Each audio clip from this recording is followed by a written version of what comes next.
Hello everyone. First, let me introduce myself. My name is Elvis and I am one of the staff of Mankhong Gadget Company.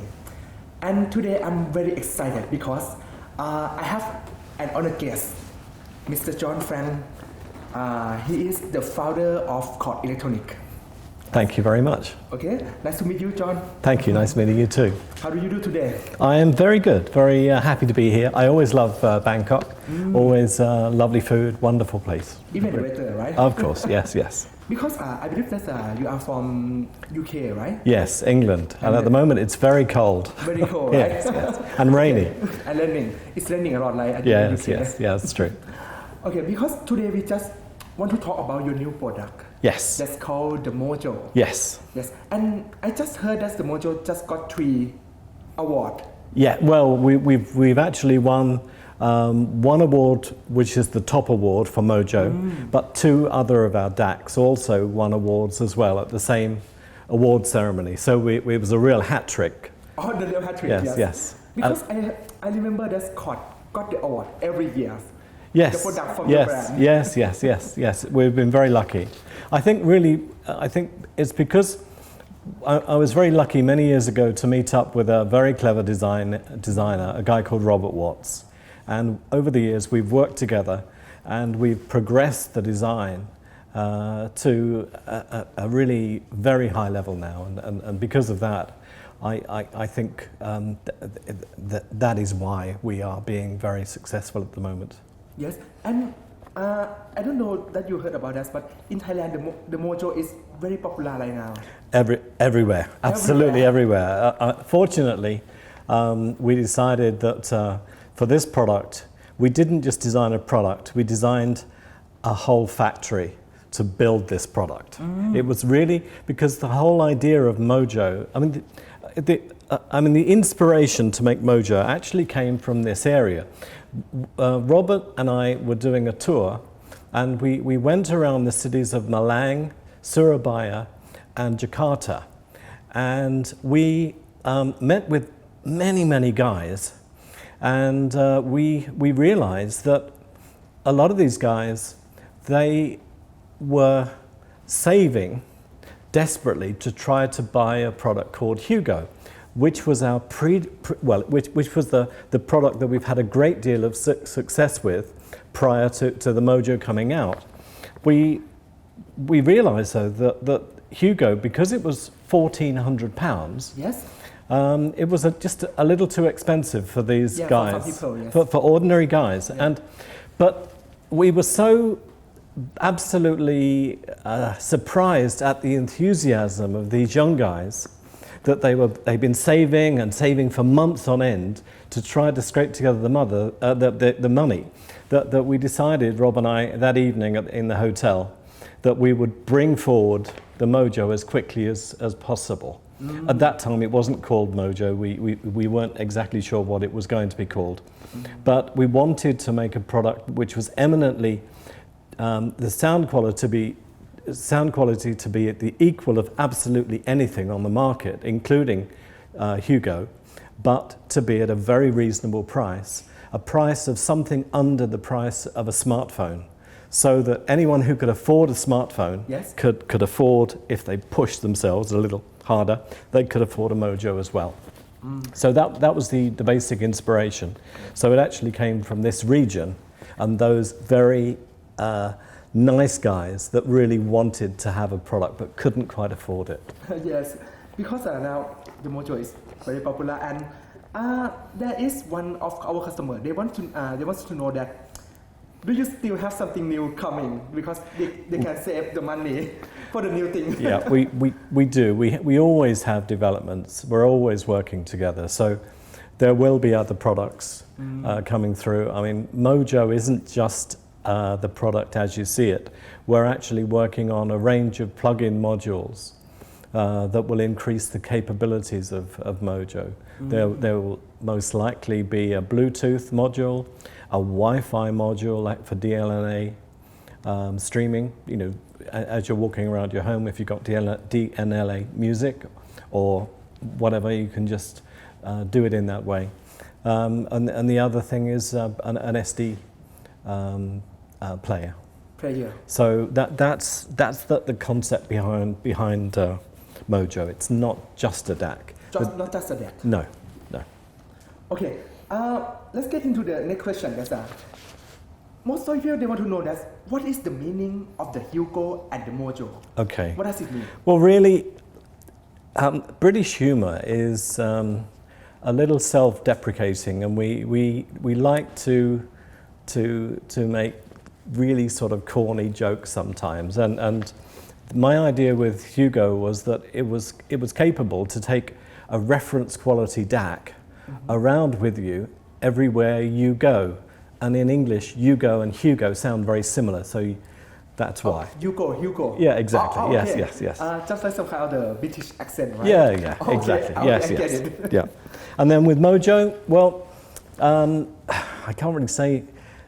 We were going to call it another name, and we found out that this particular name was a very popular brand of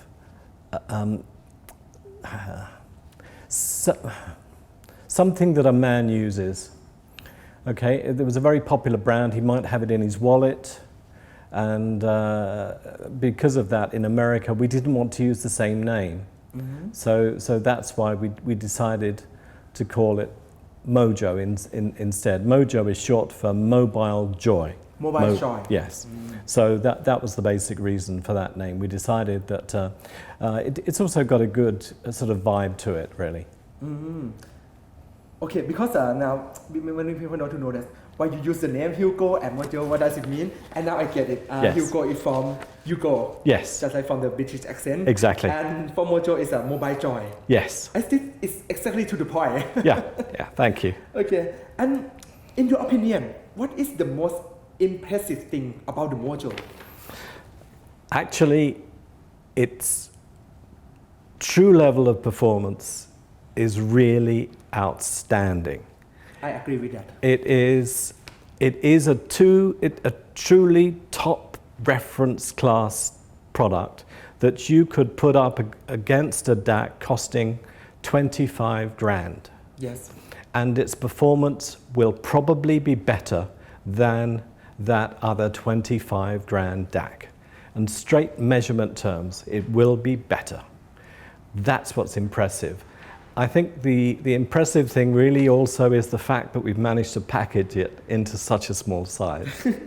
Yes, it's very small. Yes. Because first, many people they don't believe that with the small Mojo it can drive with some big headphones, just like sure, yes. Sennheiser HD 800 and Yeah, something yeah, like yeah, that. yes. Because it needs some just like powerful amplifier. Yeah. But this Mojo is very small. Well, the thing is, what you've got to realize is that electronics has been getting smaller and smaller. The number of transistors on a given chip has been dramatically increasing. And this means that you can get enormous processing power down onto one chip. And also the chip's power requirement have been falling gradually. And in fact, the chip that we have in Mojo is about 4 times, in electronics terms, larger than the chip that we had in Hugo. And that's just in another 18 months. So there's been significant increases. The other thing that we had to wait for in the development was a battery capable of supplying the energy that not only the processor but also the output circuitry needed. So we had to get a battery developed for us. And everything all came together for about August time, and then that was the time that we were able to put the very first prototypes together. So it really is a very up-to-date product. Yes, because I think it's really fantastic. Because you just put everything in this small Mojo. Yeah. And it's incredible so much. Yes. Okay, and many people want to know that what kind of music does Mr. John Franks prefer to listen? Okay. Mostly. I actually, for an old guy, I actually have quite modern tastes.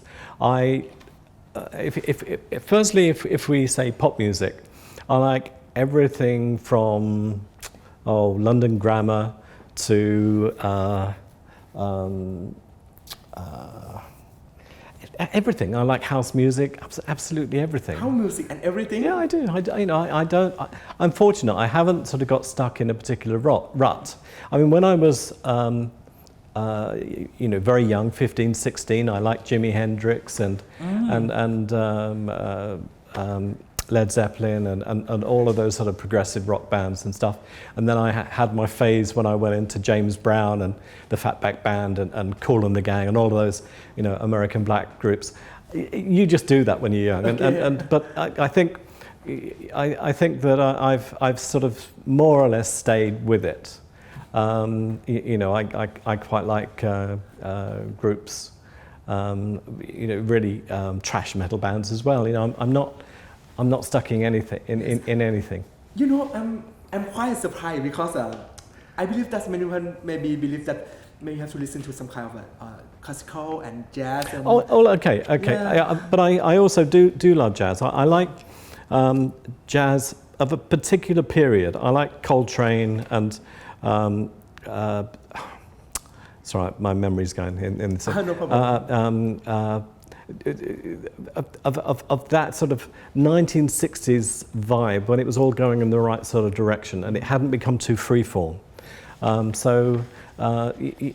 think that's my kind of era of jazz. I don't like early jazz, and I don't like 1970s style of jazz. So I think but there was a period in the 60s when it was just really right for me anyway. Okay. I think in terms of classical, I tend to like Russian composers of the 20th century, composers like Prokofiev or Borodin or Rimsky-Korsakov or Stravinsky.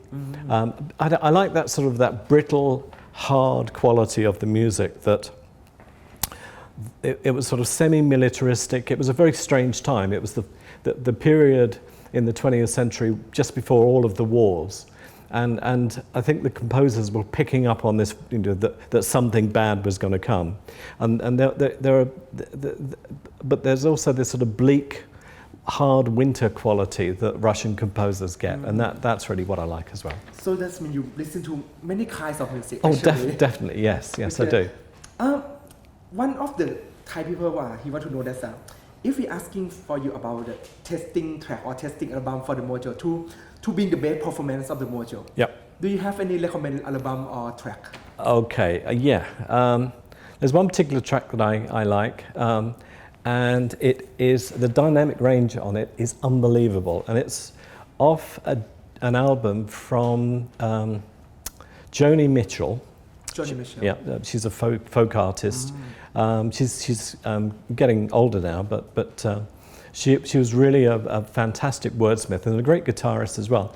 And there was an album called Mingus, and it's a track on it called The Wolf in Lindsay, I think, and it's amazing. The attack on the guitar is just unbelievable. I'll play some of it to you later on after this interview, and you can see what I mean. Okay, it is amazing. So you guys have to find this album, okay?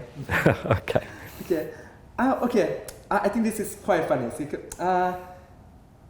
This question said that he wants to know that why did I design the way Mojo the way it looks? Yeah. Okay. Some kind of the colorful button, Yeah.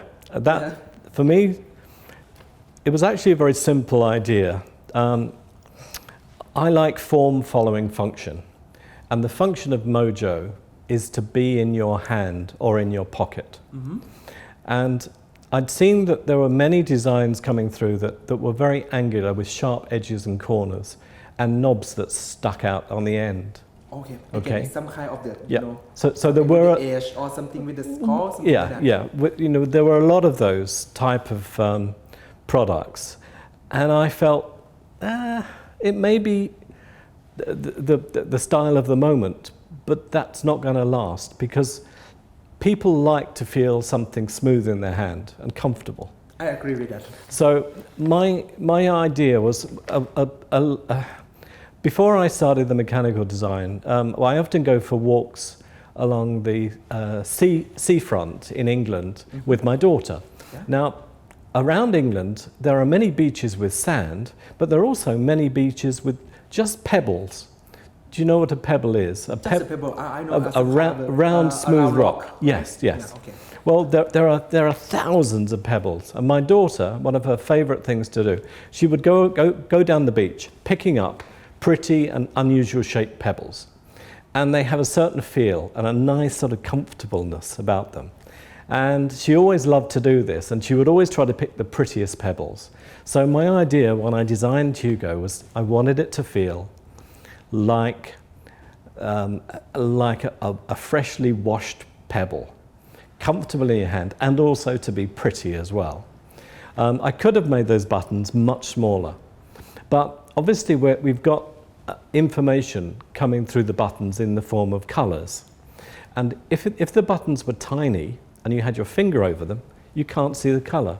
So I made the buttons larger, rounder, so that you can see the colours around them. So, people may say, "Oh, that's a crazy idea," but it's not a crazy idea. It's common sense. Yes, it's common sense. When you're using it. Now I get it. I get everything right now. Yeah.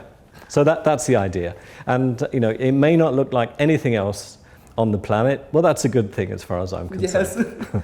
Because it's just like everything that you did with the Mojo is on the purpose. Yes. Yes. And I'm quite surprised because this is the first time that I know about this story. Yes. Yes. Well, my background is avionics design, and there you see where things have to fit say a pilot's hand perfectly, or a pilot's headgear. It's got to be perfect. It can't be not quite right. And this, in a way, has got much more to do with the way that a piece of aircraft would be designed than a normal piece of hardware. Yes, because it's very fit on my hand and the feeling is really, really good. Yes. Yes. Okay. About the question is, we want to know what is your reference system when you want to use with the Mojo? I mean, you use the speaker or the headphone when you try to test the sound with the Mojo?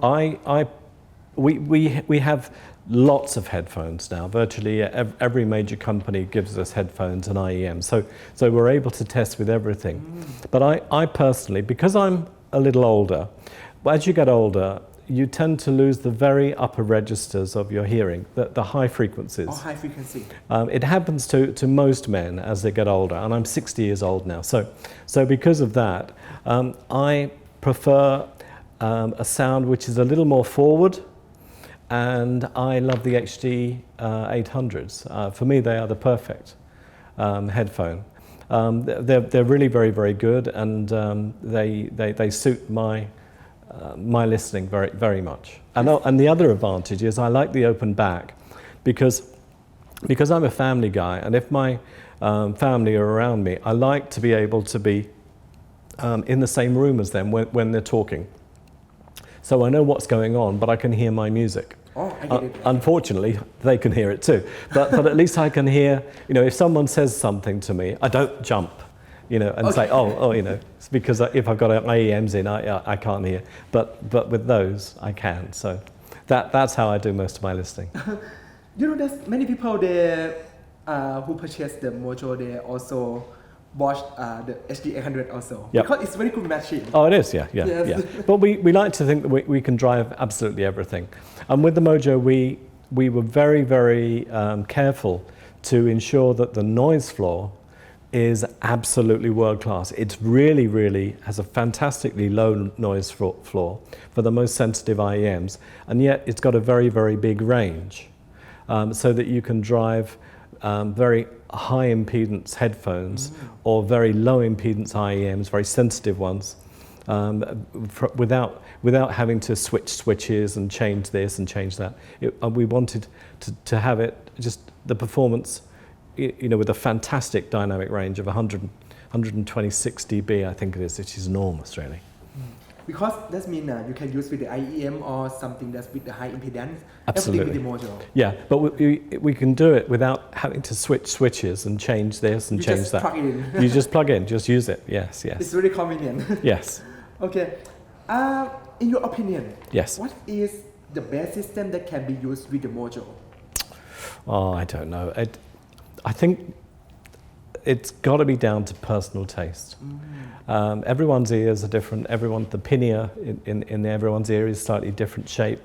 So I just want people to use Mojo. I mean, the whole idea for Mojo for me was to widen up that audience and bring in as many new people into the industry. That's the idea. My idea was really, okay, let's aim Mojo at the music-loving phone owner rather than just the audiophile guy who has already, got a lot of stuff and could afford a lot of stuff. He'll buy Mojo anyway, because he'll be happy with it.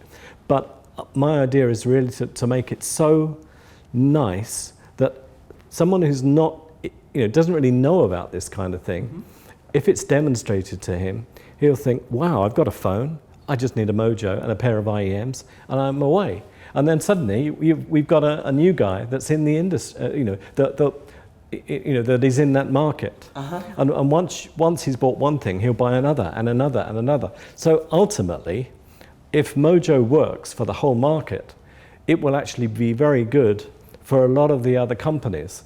There must be a lot of companies thinking that they're pretty angry with us for bringing Mojo out. And I don't want them to feel that way. I want them to feel, well, okay, if Mojo widens the market for everyone, then everyone, all of the people making DACs will actually ultimately be more successful because it's just a bigger market. I really like the idea that you build the Mojo to bring the other people come to our industry. Yes, I think that is the main point. Yeah, it's not about money. I mean, as I say, I'm 60. I don't need money. I've got enough money. But I think that if I can bring more people across the world to love what we do, it's such a passion. And more passionate people around the world doing this, I think it can make the world a better place. So, yes, I agree with you with that. I think this is very, very good answer. Thank you. Thank you so much, sir. Okay, this one from our customer, he want to know that, why do you have two headphone output in the Mojo? Oh, that's a very, very simple answer. Okay, if a guy is on a bus, okay. and he's on a bus with a pretty girl, and he says, "Oh, would you like to hear my music?" Well, he can either sort of, swap around or whatever, or he can just offer that and she can jack in and listen at the same time. So you share the music together. So it's my little thing to help guys along a bit. Okay, it's quite good to hear. Okay.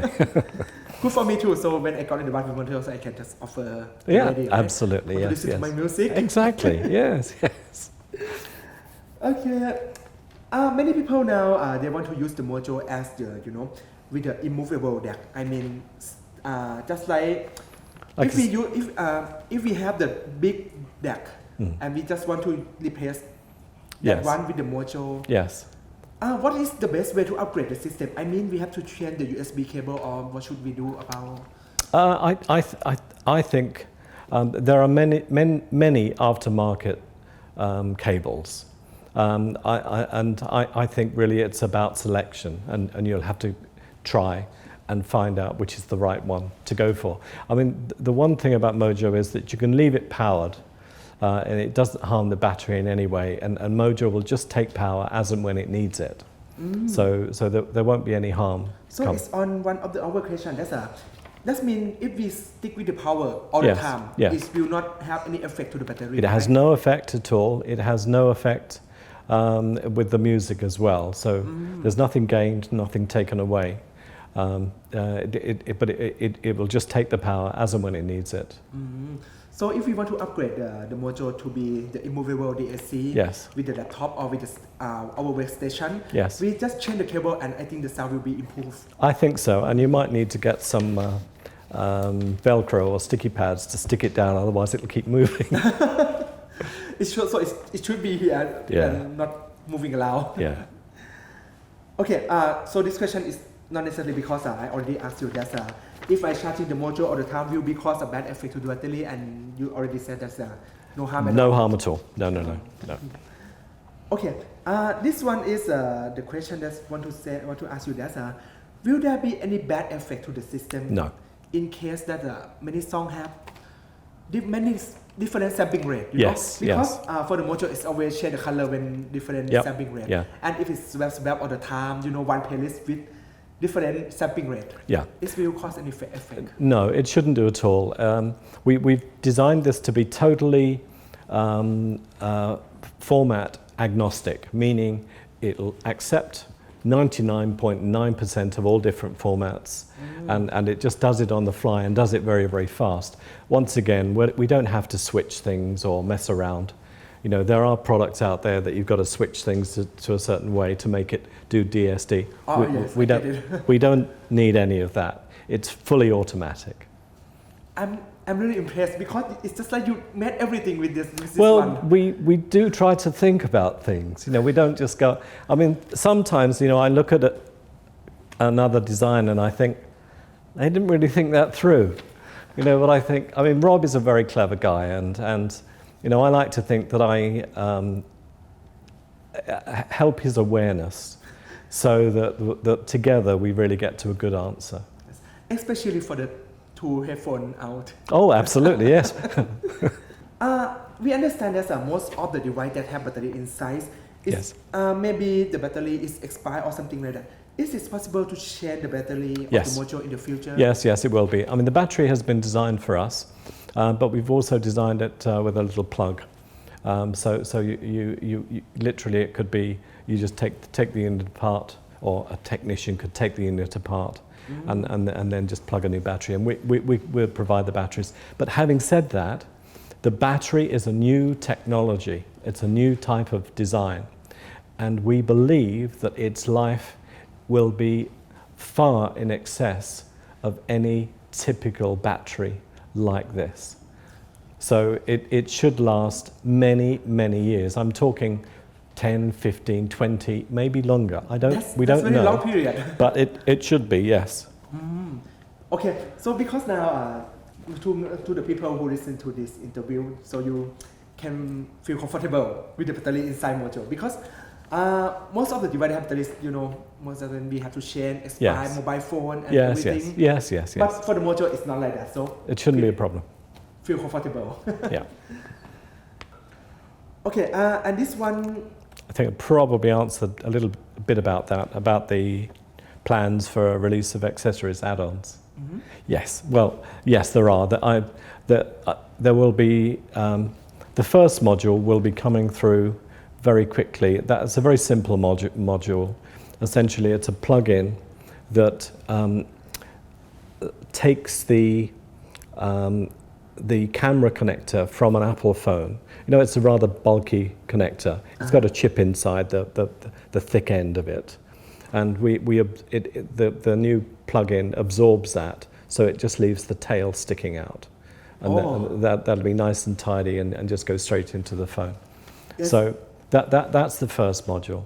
The second module will be a Bluetooth module. And also we'll be bringing through another option for the inputs as well. So that means you can make the Mojo as the Bluetooth deck, right? Oh yes. It's just like if you bought this one, you can do many things with this one. Yes. Well, also we're going to be bringing through an SD player as well, with a little display. And so essentially it will be a complete product in its. So that can change Mojo from DAC to the DAP, right? Yes. And you just carry Mojo and then you just use this add-on and put SD card inside and I got the player. Yes. With the quality of the Mojo. Yes. Wow. Yes. Just wow. Yeah. That's the. I mean that's likely to be probably in around about 6 months, and then beyond that there will be a full DLNA system. We're just developing that as well. So there will be a total of 4. There may even be a 5th module, but I'll talk about that later when it's closer. Okay, because I believe in the future you will build something that can use with the Mojo more, right? Yes, yeah, that's the idea. Yes. Because I believe that many people who listen to this interview, now we are really excited about the add-on and the accessory of the Mojo. Yep. Because it can change Mojo not only a DAC, but it can be everything. It could be, yes, that's the idea. Yes. Very impressive. Thank you so much. Thank you. Okay, focus for the next question. I believe that Mojo is the big success, the big successful. Yes. Do you have any plan to release something like Mojo but allowed on the same price range? I don't think so. I mean, there will be other products coming through, but in terms of a Mojo Mark II, we don't have any plans for that, certainly at this stage. Because we really have pushed the boundaries of technology to bring Mojo, and it should be good for 5-10 years, I think, before anything on the market would appear. Yes, I understood, because you put everything you have inside this Mojo, and you also plan to do the accessory and every add-on to make it more perfect. Yes. Yeah. Okay, will there be any update in terms of the software in the future for the DECO and the Mojo? Because many DAC have something just like, firmware upgrade or something like that. I understand. I don't think so, because we believe in developing a product to the extent we try not to have further updates. It implies that you didn't get it right, or you didn't spend enough time on it in the first place to get it right. Okay. So really, certainly we don't think that there are any updates coming through. So because you believe that for the firmware of the Mojo, I think it's quite perfectly enough. Right? Yeah, that's what we believe. Yes, yes. Okay, because we had that, because we don't have to mess with the upgrade firmware or something like that, and we have Mojo and then it's done. Yes, exactly. Yes. Okay, I believe that's which challenge going from the Mojo to Dev. Yes. Are you done with the DSC for the time being, or we will see development in the other area beside from the Chord? There will be other areas. We have got another design coming through. I don't know exactly when it'll be coming through, but also we're thinking of developing an ADC. Now this is the counterpart to a DAC. ADC takes analog and converts it to digital. Wow. But you see, at the moment, all the studios have ADCs made by other people. Rob thinks that he can do a much better ADC, and we'll be able to put that into some of our larger products, so that you'll be able to, say, come from a turntable and go straight into our one of our digital products. Yes. But also, we're going to be putting it into the studio market, so that records will be better than they've ever been before. Because they really need something like that, analog to digital. Yes. But to do it in a better way than it's ever been done before. That's our idea. So it's just like another game changing, right? I think so, yes. But there is a lot of work involved, and it may take 18 months, knowing Robert. He'll say, it'll take a year, but in fact it often takes a bit longer. Yes, thank you. Okay, what is the meaning of the phrase of the game change?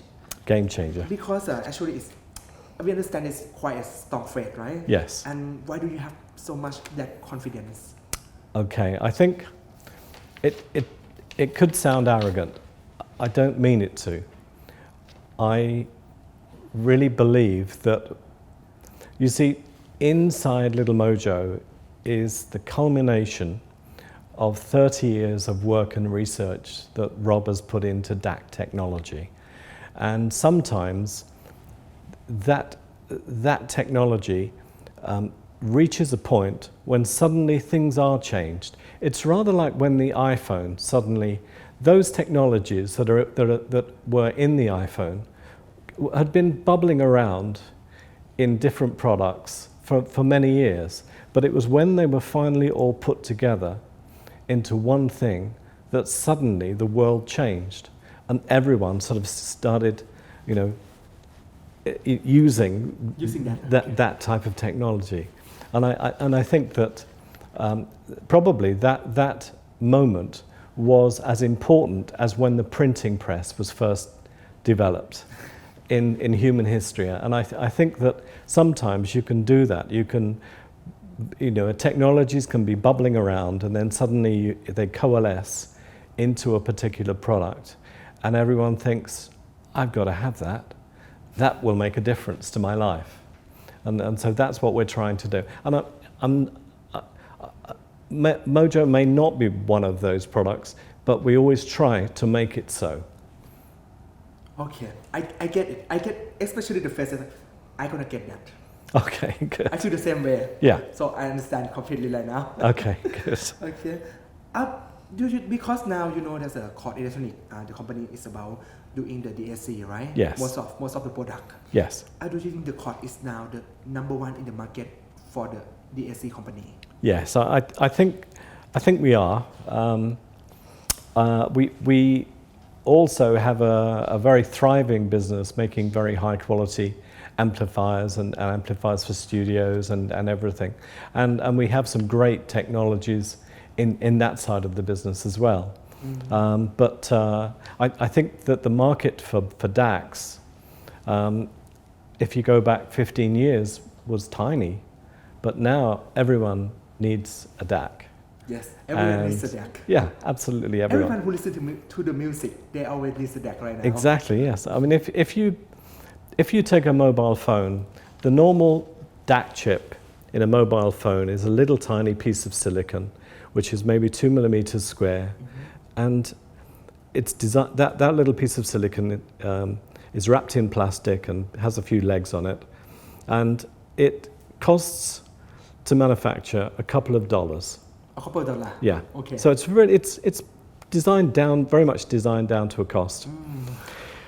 And as it's designed down to a cost, it can only be relatively crude inside. It's a relatively simple device. So it's just okay quality, right? Yeah, they are. They're okay. They do their job, but they don't do it fantastically well. They don't really look after the timing issue of the music. And of course, the timing issues are what gives you that three-dimensional quality of music. You know, some people will say, oh, the sound stage of this DAC, a particular DAC, sounds really wide. But what they don't say is that it sounds very deep. And the important thing is to sound wide and deep. It's got to sound both. You know, in other words, that you can pick instruments and depth out of the sound field. And it's only when that happens that the brain is getting enough information to build up that three-dimensional imagery. It's like with your eyes. Your eyes, what you're seeing in this room is not coming from the eye.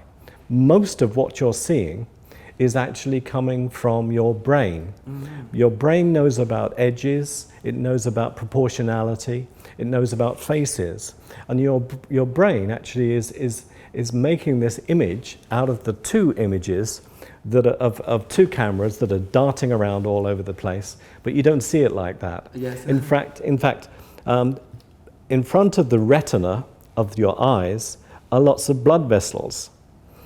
But you never see those blood vessels because your brain actually takes them out of the image. I only see the picture in front Exactly, of me. yes. And in fact, your visual image that you can actually process in your brain is actually quite small. The rest of it is just a construct. And it seems that the way that our ears construct a three-dimensional image, and for instance, you know that's coming from there and not there, yes. is because your brain is able to do this processing, but it needs timing between the two ears to get that image. You can easily test that just by blocking one ear. If you block one ear, you don't know where I am in the room exactly. You can't tell. But with two ears, you know exactly where I am, to within a few inches. So I can get your position right now. Exactly, yeah, that's it, yeah. So it's all to do with that. But you see, many DACs, especially these chip DACs, they do not have enough processing with them. They don't address the timing issues properly. And because of that, the sound field is flat. Just flat? Yeah, just flat, without depth. and it's only the quality of a really good quality DAC like ours with massive amounts of processing. You know, we've got something like 60 DSP cores running in Mojo. 60 DSP core inside. Yeah. You know, some people say, oh, it's running a little warm. Well, it's because you've got 60 DSP inside. Yeah, 60 That's why DSP. it should warm. Yeah, it's only about 1.5 watts or so running away. You know, but of course 1.5 watts continually will make it a few degrees above ambient, but it won't. It's not. In my opinion, it's just only a little warm. It's fine. It's absolutely fine. It's designed to be that way. Yeah. Thank you so much. You explained and I can see the whole picture right now. Thank you. I've enjoyed it. Okay. Thank you very much. Okay. For the next question, if someone comes out to say that the Mojo is still not good enough or have a lot of mistake, will you or your deck designer, I believe that Mr. Robert, Yes. Able to explain or answer all the detail to those people? We could. We don't want to disclose absolutely everything. What I would say is that the design, we know that the design is very good, very, very good. And one thing I would say is that some people that have not been used to a very high quality DAC, it's rather like, I mean, people can sometimes say, well, I bought the DAC and it sounded okay, but over the next few days, it sounded better and better and better. And now I've had it for a month, it sounds unbelievably good. And they say it must have burnt in. But we know it's actually not the electronics burning in, it's actually their brain burning in. What I mean by that is, in England, about 15 years ago, there were pictures that you could buy, like posters, and they were made of a series of dots, just dotty pictures. Dot picture? Yeah, okay. dot picture. But if you stared at it for about half an hour, suddenly something would come out, like in 3 dimensions, and float in front of it. They were in newspapers and magazines and things, and you would see these things, and this dotty picture. But if you stared at it for long enough, suddenly it's like your brain had to learn everything, and then suddenly, you know, a bird would be flying out of the picture, and it would hover in front of the paper. It seemed to be standing right off the page, and they were very, very popular, as you can imagine. But everyone realized that you had to look at these things for quite some time for your brain to gradually learn how to do it. And I think the same thing happens with your ears. To get this 3-dimensionality, your brain has got to learn the music and learn the DAC and learn the information that it's getting. Otherwise, it's not able to do this processing, and it takes a while. So I think if anyone, you know, buys a Mojo and thinks, oh, that sounds okay, but yeah, it's okay. What I would say is try to get some listening time on it. The more listening time you get, the more your brain will learn what extra information is being given to it. And then you really realize, wow, you know, so that's what it is. I really get that. I really get that phrase as the brain burn in, right? Yeah, it is like a brain, you know, but it's not really burning. It just means that your brain is actually beginning to appreciate the extra information. Understand all the information. All the timing information. Everything is right, you know, because the idea of a DAC is not to produce digital waveforms. The idea of a DAC is to reproduce the original music absolutely perfectly with all the timing information intact and everything in its right place. So that's what it's all about, really. I really like how you describe everything to me like this, because now I understand that we have to take your time with the Mojo more. Yeah. To get every information first. Yes. Thank you so much. I have to say that I'm really impressed that I can talk to you today. Thank you. I'm enjoying it. It's good. Okay. Unfortunately, we come to the last question. Okay. I believe you are the successful dreamer. Yes. You can create the products that change our society, change our industry. I hope so, yes. Yes, and what is the beginning of your path? how you can become the guy who invent something like this? I think in a way, I think maybe my brain is wired up a little bit differently to some people's. You know, some people are creative and some people aren't. Some people are very good bookkeepers. Some people are very good house painters or whatever. My ability is, I think I've got very good spatial awareness, a very good sense of, oh, that'll fit in there if I turn it around and whatever. And so I was always able to be creative with that part of my brain. I'm not a great writer, I'm not a great maths guy, or, you know, but I like the creative process. And so, yeah, I'm a creator, I guess. Okay, and when you, how do you overcome any obstacle which come across your path? How you can deal with that? Okay, I suppose really very briefly, my history was that originally I was an avionics engineer, so that's electronics for aircraft. So I had that skill set, but I also loved to mess around as a hobby with audio. So I was designing amplifiers, selling them to my friends and making them for myself and my friends. So that's what I did. But I had this skill set from avionics. But as an engineer, I wasn't paid that well, so I decided to go into sales and marketing. And I joined a Hong Kong company, a company called Aztec, and they grew very, very rapidly. They were approached by a guy called Steve Wozniak and Steve Jobs. And they made power supplies for the Apple IIe and the Apple Lisa products. And then Apple grew very rapidly, and because of that, Aztec grew very rapidly. And I was eventually made European sales director. And so I really enjoyed that process. And of course I earned a lot of money at that time, but I missed my engineering roots. I missed messing around with a soldering iron. So about after 10 years I decided that I'd had enough of that and I wanted to go back to my design roots. So I just fortunately I'd paid off my mortgage on my house. I had my house and I had a large garage. So I just started Chord again back in my garage. I wanted a local life and that's what I did. So I started and I went full-time in January 92. And then very soon afterwards I was approached by the British Broadcasting Company.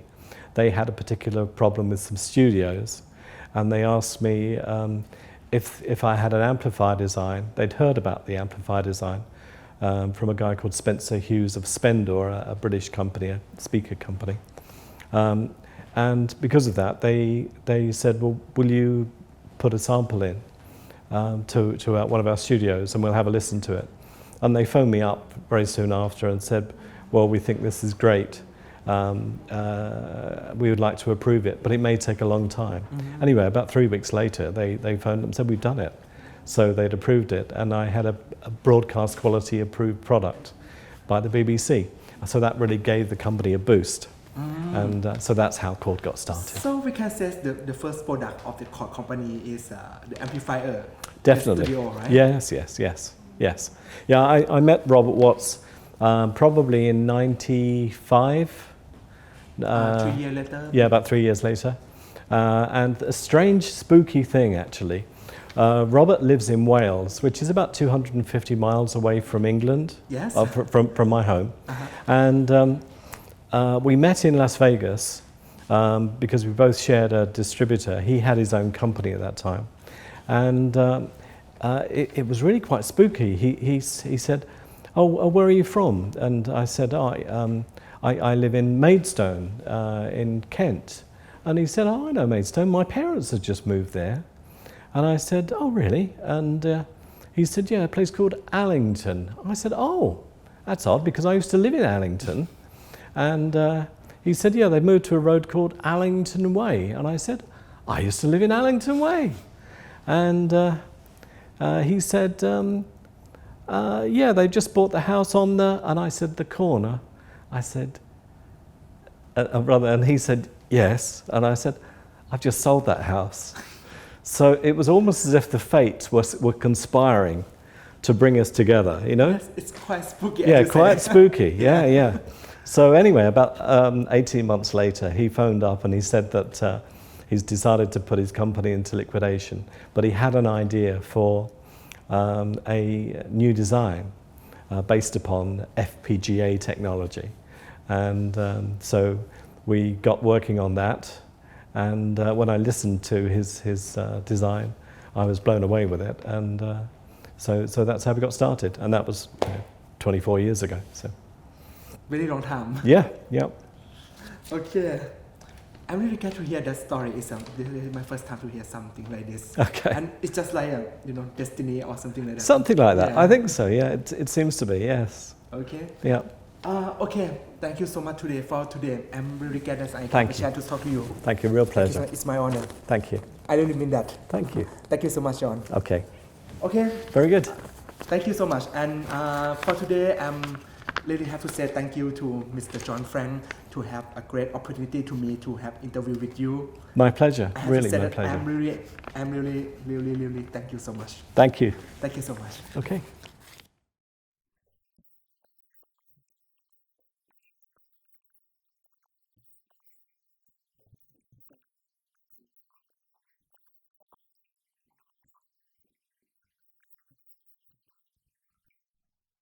มันคงอยากให้คุณได้เชื่อใจอยากให้คุณได้เชื่อในแกดเจ็ตมันคงมันคงอยากให้คุณได้มั่นใจอยากให้คุณได้มั่นในแกดเจ็ตมันคงมันคงอยากให้คุณได้เชื่อใจอยากให้คุณได้เชื่อในแกดเจ็ตมันคง